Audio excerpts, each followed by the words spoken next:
18મી સદીમાં ભોળા ભીમદેવ સોલંકી કે જે પાટણના ગાદીપતિ હતા એમને અહીંયા ભીમદેવ સોલંકીએ એનો જીર્ણોદ્ધાર કર્યો હતો 11મી સદીમાં અને બહુ અલૌકિક આપણે અહીંયા સરસ મજાનું મંદિર, બહુ ઐતિહાસિક મંદિર છે। કહેવાય ને કે તમે બધા દેવી દેવતાની પૂજા કરો પણ જેમને તમે એમના દર્શન કે એમની પૂજા ના કરો તો મને મારી ઉંમર પ્રમાણે મને જેટલી ખબર પડે એટલી હું તમને કહું તો મહાદેવજી અને શિવ શંભુ ભોળાનાથ મહાદેવની તો વાત ના થાય તો તમે બધાની પૂજા કરતા જ હોય પણ ખરેખર છેલ્લે તો દાદાના દર્શન કરો તો જ સાચું આપણી પૂજા થઈ એવું મેં સાંભળેલું, બરાબર। અને શાસ્ત્રોમાં થોડું એવું વાંચેલું। તો આજે એવું મંદિર અને ગામનો ઇતિહાસની વાત કરું તો આજે આપણને ધીરુભાઈ વડીલ છે ગામના, ધીરુભાઈ સોલંકી ગામમાં તેમને ધીરુભા સોલંકી તરીકે ઓળખે છે, બરાબર। તો આજે આપણે એમના વિશે તમને બતાવું કે આ પોતે જ ઊભા છે, ગામનો સારો એવો થોડો ઘણો ઇતિહાસ જાણે અને આપણને એ પણ થોડો કહેશે। અને બાજુમાં સરસ મજાનું એક મંદિર આવેલું છે જે શિવજી શંભુ ભોળાનાથ મહાદેવજીનું છે, તો આપણને કહેશે ગામનો ઇતિહાસ સોલંકી યુગથી માંડી આ ગામની અંદર કેટલો જૂનો ઇતિહાસ છે એ પણ આપણને જણાવશે। તો આપણે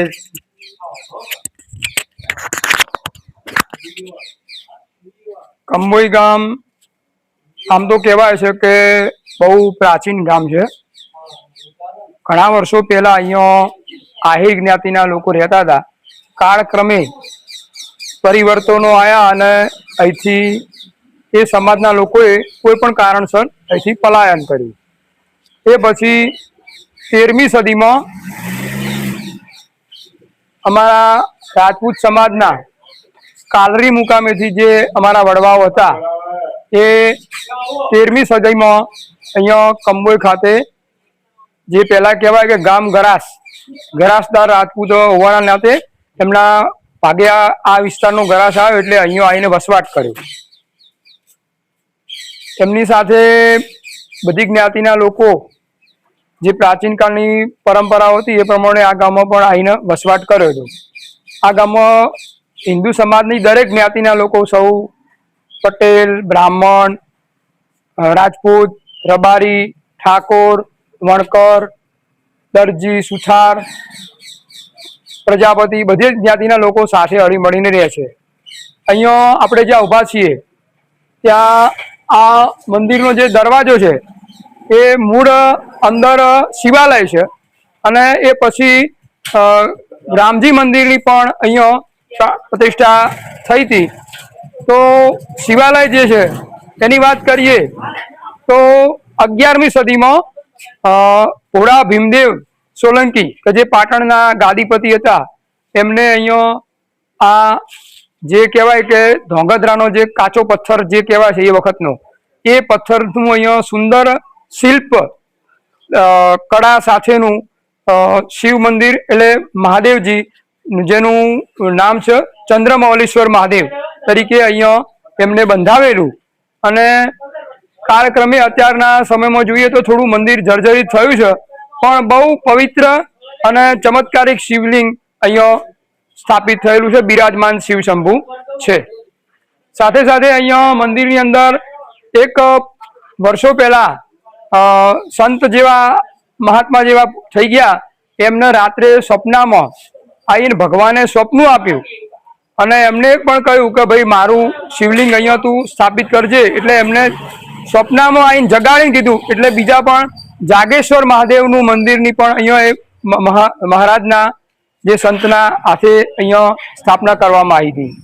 સાથે સાથે ઘણા વર્ષો પહેલા અહીંયા રામજી મંદિરની પણ અહીંયા રામ લક્ષ્મણ જાનકી ના મંદિરની પણ સ્થાપના કરવામાં આવેલી છે। માતાનું પણ પ્રાચીન મંદિર છે જે આખા ગામની પાધર દેવી તરીકે એની પૂજા થાય છે।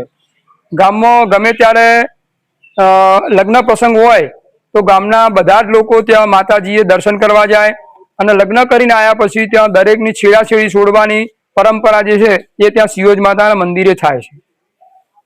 અને દર વર્ષે ચોમાસાના કહેવાય 4 મહિના એની જે 14 હોય એ દિવસે સુદ 14ના દિવસે શિવોજ માતાનું નિવેદ કરવામાં આવે છે અને આ ગામના બધા જ લોકો શિવોજ માતાની ખૂબ ભક્તિભાવથી આરાધના પૂજા કરતા હોય છે. ચૈત્ર સુદ છઠના દિવસે માતાજીનો રથ નીકળે છે સાંજના સમયે, અને આખા ગામની અંદર એ પહેલા ગામ વચ્ચેથી નીકળે છે અને ગામની પ્રદક્ષિણા કરે છે. એવું કહેવાય છે કે પહેલાના જમાનામાં તો જે લીમડો હોય કે લીમડો કડવો હોય, પણ એ કડવા લીમડાની આગળ થઈને જો રથ નીકળે ત્યારે એ લીમડા પણ મીઠા થઈ જતા હતા. એવી આ વાયકાઓ અમે સાંભળેલી છે. અંદર આપણે મંદિરમાં જઈએ અને ભોળાનાથના દર્શન કરીએ.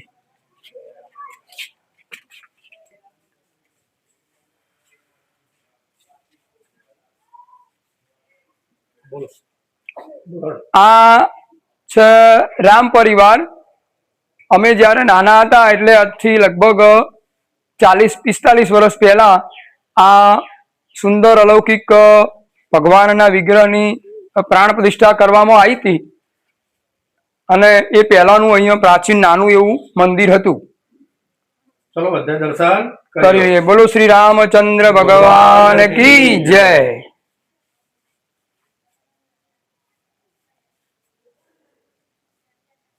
ચલો આગળ હવે શિવજીનું મંદિર તરફ.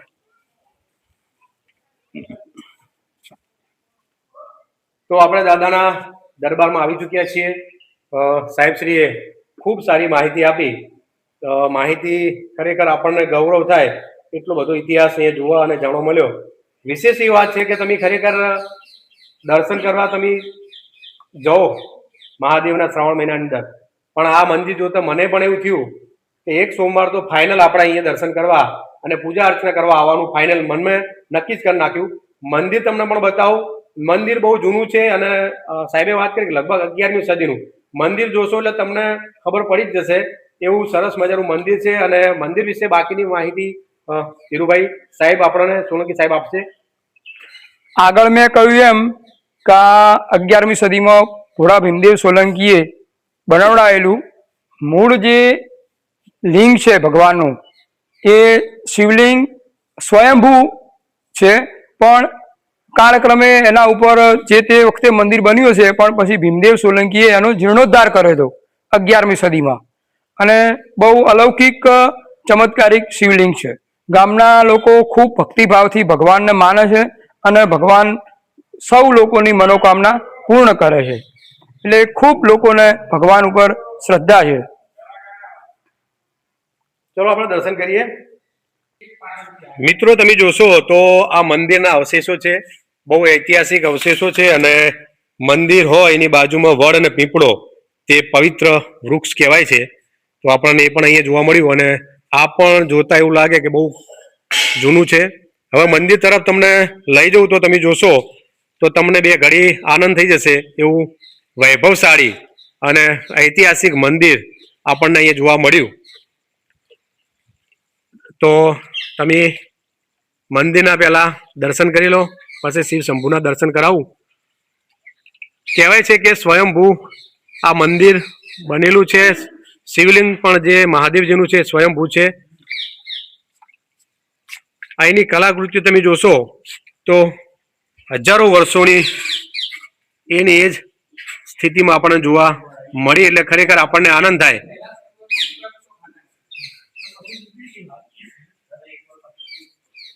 કારણ કે અહીંયા તમે જોશો એક એક કલાકૃતિઓ ઘણું બધું કહી શકે છે. આપણને ગૌરવ થાય અને ગૌરવવંતો ઇતિહાસ એ જાણવો ખરેખર ખૂબ આનંદ થાય. અહીંયા તમે જોશો એવું પણ કહેવાય છે કે આ મંદિર પહેલા લગભગ પુરાતત્વ વિભાગના અંડરમાં હતું. હવે અત્યારે છે કે નહીં એ પણ આપણે પૂછવાની કોશિશ કરીશું. અહીંયા પોપટ કહેવાય ને, એ પણ સાક્ષી પૂરી રહ્યા છે બાજુમાં એમના અવાજથી. બહુ સુંદર અને બહુ જૂનું ઐતિહાસિક મંદિર. ધજાના દર્શન કરી લેજો મિત્રો. અહીંયા તમે જોઈ શકો છો ખૂબ સારું જૂનું ઐતિહાસિક મંદિર. એક એક અહીંનો જે નજારો છે, કલાકૃતિઓ છે, પથ્થરની કોતરણી છે, આપણને ઘણું બધું કહી શકે છે. તમને ખરેખર આનંદ થાય એવું આ મંદિર ઉપરનો તમને બતાવું. અહીંયા તમે જોશો ઉપરનું શિખર, ખરેખર આવું શિખર કદાચ તમે જોયું હોય તો તમારા નસીબ. બાકી આપણે તો આજે દર્શન કરી લીધા અને જોઈ લીધું.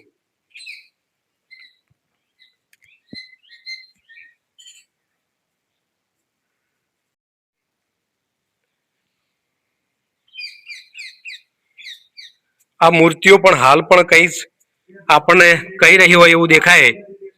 બહુ જૂનું, બહુ ઐતિહાસિક મંદિર છે.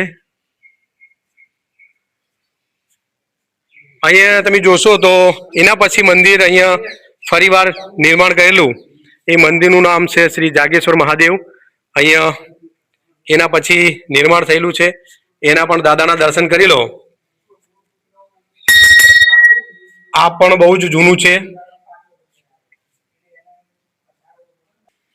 તો આપણને ધીરુભાઈ સોલંકીએ જે વાત કરી હતી, આ ધાગંધાનો કાચો પથ્થર, અને આ લગભગ જો વિક્રમ સંવંત 2002 એટલે લગભગ 80 વર્ષ. તો મિત્રો ફટાફટ દર્શન કરી લો મહાદેવજીના.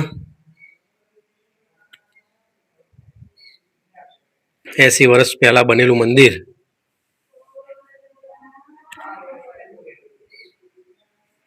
મહાદેવજીનું નામ છે જાગેશ્વર મહાદેવ. અહીંયા બીજી વિશેષતા તમે જોશો તો સરસ મજાનું કમ્પાઉન્ડ છે. સરસ મજાનો આખો ઐતિહાસિક ગામ આપણે એના જોઈ રહ્યા છીએ. અહીંયા તમે જોશો તો રામદૂત હનુમાન દાદા, એમના પણ દર્શન કરી લો. જય બજરંગબલી. સૌનું સારું કરજો, સૌનું ભલું કરજો.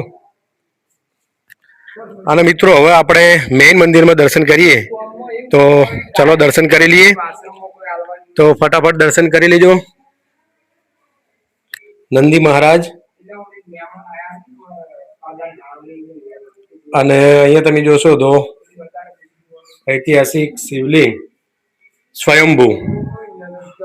દર્શન ફટાફટ કરી લો. અહીંયા તમે જોશો તો બહુ ઐતિહાસિક મંદિર છે. આ રહ્યું 11મી સદીમાં બનેલું, અને આ શિવલિંગ એ વખતનું છે. અહીંયા તમને ગણપતિ દાદાના પણ દર્શન કરાવું. તો આપણે જોઈએ તો એના પરથી જ આપણને લાગે કે વૈભવશાળી આ મંદિર, એનો ઇતિહાસ ગામના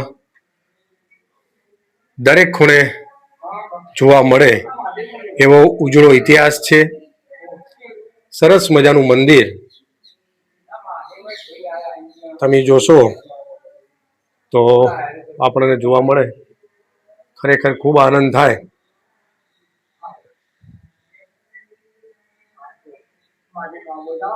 અહીંયા તમે જોશો તો મંદિરના મેન દરવાજાની આજુબાજુ સરસ મજાનું નકશીકામ જોવા મળી રહ્યું છે.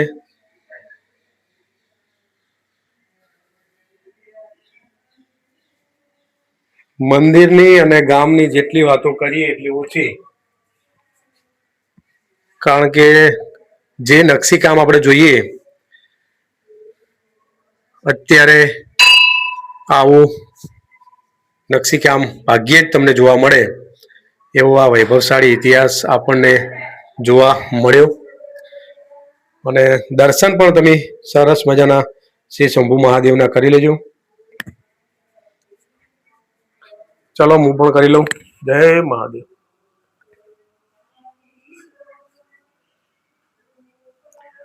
અહીંયા જેમના દ્વારા આપણને ઇતિહાસથી ઉજાગર કર્યા, જાણવા મળ્યું એવા વડીલશ્રી, ગામના સોલંકી વંશના બાપુશ્રી. અને સરસ મજાનું અહીંયા તમે જોશો તો વાડી ટાઈપનું આખું મંદિરનું પટાંગણ દાદાના ચોકમાં, શ્રી રામ ભગવાનના ચોકમાં. અહીં સરસ મજાની સાંજના સમયે માતાઓ શ્રી દ્વારા ભક્તિભાવનો આખો માહોલ આપણને જોવા મળે તો ખૂબ આનંદ થાય.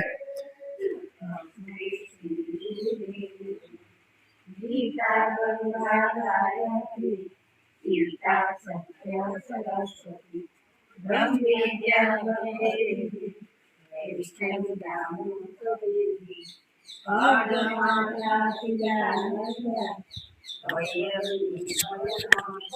તો મિત્રો આપણને ખરેખર આનંદ થાય, કારણ કે પાછળ તમે જોશો તો માતાઓ સરસ મજાના ભક્તિમય વાતાવરણ આખું જોવા મળ્યું. તો ખૂબ આનંદ થયો. તમને આગળનો નજારો બતાવું.